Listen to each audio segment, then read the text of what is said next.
She almost died because she skipped one simple prayer. This happened just last year in Lagos, and by the end of this story you'll never look at September, October, November, and December the same way again. Because what Jessica Williams discovered about these Ember Months could literally be the difference between life and death for you and your family. So listen carefully. This is not just a story.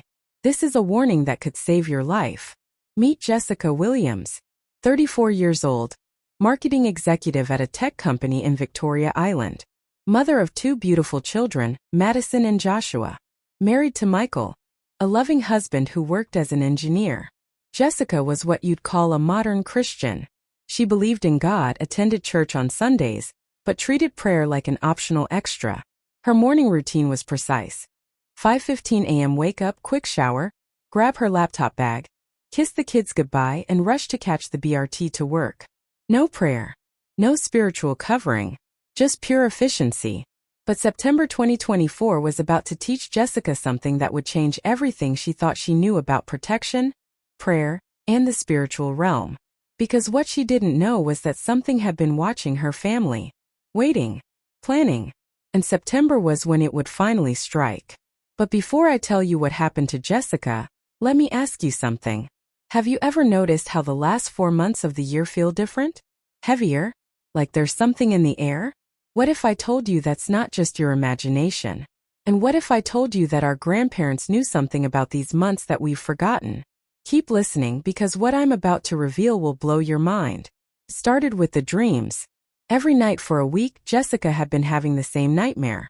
She was driving, and suddenly the steering wheel wouldn't turn. The brakes wouldn't work. And she could see the accident coming but couldn't stop it.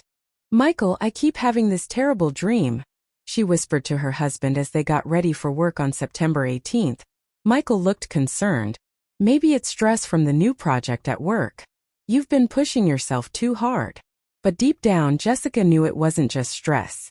Something felt wrong. The air in their house felt thick, almost suffocating. Even little Madison had been waking up crying every night, saying she saw dark shadows in her room. "You know what?" Michael said suddenly. "Let me pray for you before you leave today. I just have this feeling." Jessica checked her phone. 5:25 a.m. If she didn't leave in the next 3 minutes, she'd miss her bus and be late for the presentation that could determine her promotion. "Michael, I really need to go. God knows my heart. I'll say a quick prayer on the bus." Those words would almost cost her everything. Now, what I'm about to tell you next is going to sound impossible. But I need you to remember that there are forces in this world, both good and evil, that operate beyond what we can see. Because as Jessica stepped onto that bus on September 18th, she had no idea that her name was on a list. A list that had been prepared months earlier in a realm she couldn't see. And if not for what happened next, you wouldn't be hearing this story today. The bus was packed as usual. Jessica found a window seat and pulled out her phone to review her presentation. Around her, the familiar sounds of Lagos morning. Phone calls, conversations in Yoruba, Igbo, and Hausa, the hum of the engine. But something was wrong. Really wrong. First, it was the driver. David, who had been driving this route for 8 years, suddenly pulled over at mile 2. His hands were shaking uncontrollably. "I can't continue," he stammered, turning to face the passengers. "There's something on the road. Like people crossing, but when I look directly, there's nothing there." The passengers started murmuring.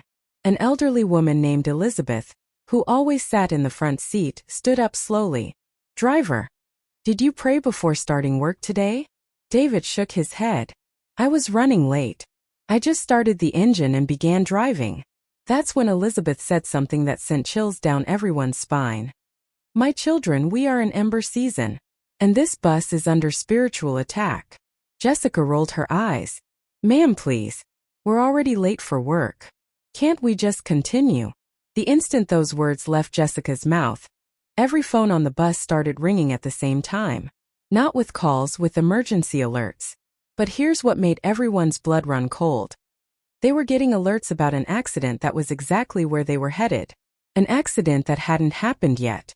David called the radio station for confirmation. The response made no sense.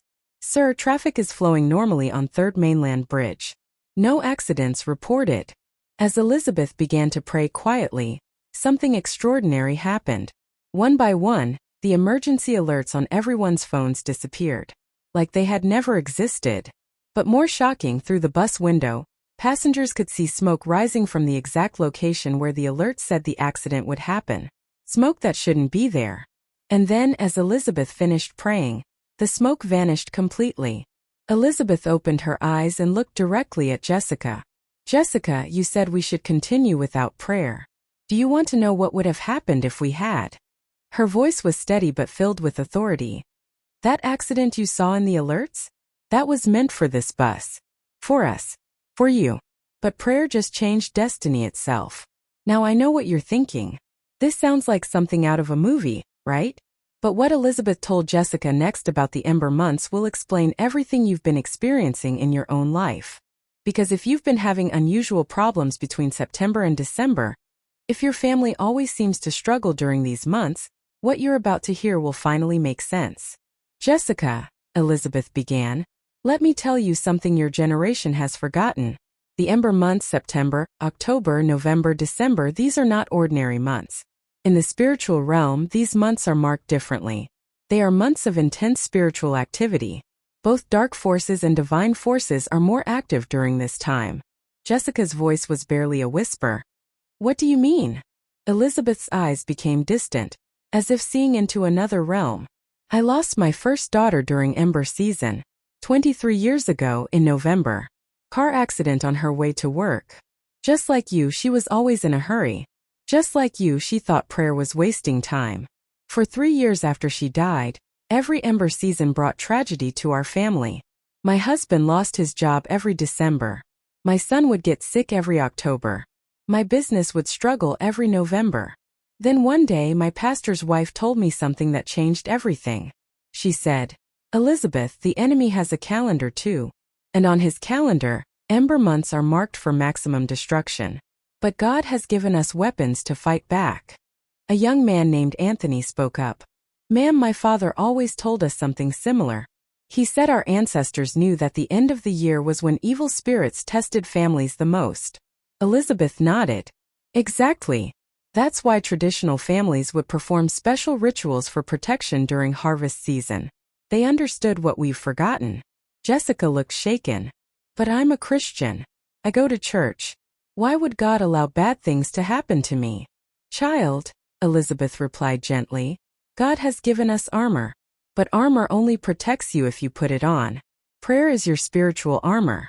Especially during Ember season.' That night Jessica couldn't sleep. She kept thinking about the emergency alerts, the smoke, the way everything changed when Elizabeth prayed. For the first time in years, she woke up Michael at midnight. 'Michael, I need to tell you what happened today. And I think we need to start praying differently.' She told him everything.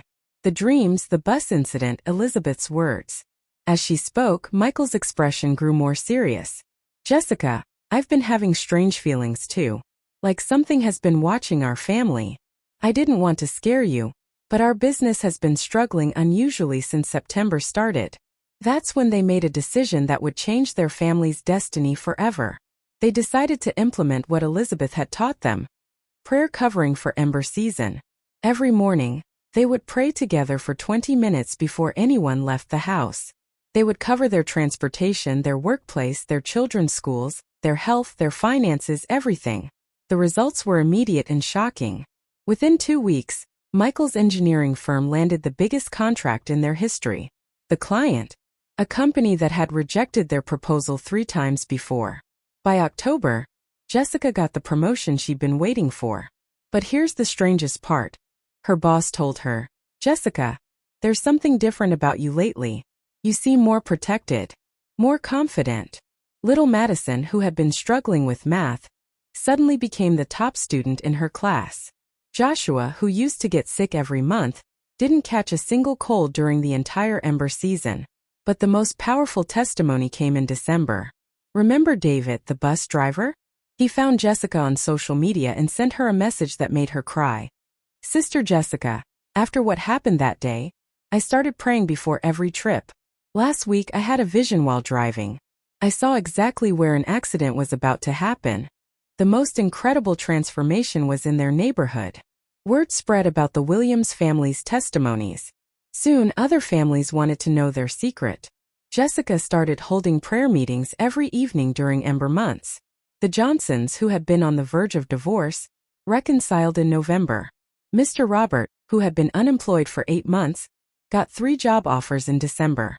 Mrs. Amanda's son, who had been involved with bad friends, completely changed his life. Today, as I tell you this story, it's been 1 full year since that bus incident. 1 year since Elizabeth opened Jessica's eyes to the spiritual reality of Ember Season. And I want you to know, not one family that embraced Ember Season prayer experienced any major tragedy during these months. Not one. Instead, these months became their season of breakthrough, their season of unprecedented blessings. You see, Ember Months aren't cursed. They're actually months of great potential. But like any powerful season, they require spiritual wisdom. When you pray before stepping out during Ember Season, you're not operating in fear. You're operating in wisdom. You're acknowledging that there are forces beyond what you can see, and you're choosing to align yourself with the one who has power over all forces. The same God who protected David from Goliath, who saved Shadrach, Meshach, and Abednego from the fire, who delivered Paul from shipwreck, that same God is ready to protect and prosper you during Ember Season. But you have to ask. You have to pray. You have to believe. This Ember Season, I challenge you. Don't step out of your house without prayer. Cover your family with the blood of Jesus. Declare protection over your transportation, your workplace, your children's schools, your health, your finances. Watch how your October, November, and December transform from months of struggle into months of supernatural breakthrough. If this story opened your eyes, hit that subscribe button right now. Turn on the notification bell. And share this with every family member and friend you care about. Because the Ember Season is here. And everyone you love needs to hear this truth. May this Ember Season be your season of unprecedented protection and breakthrough. God bless you.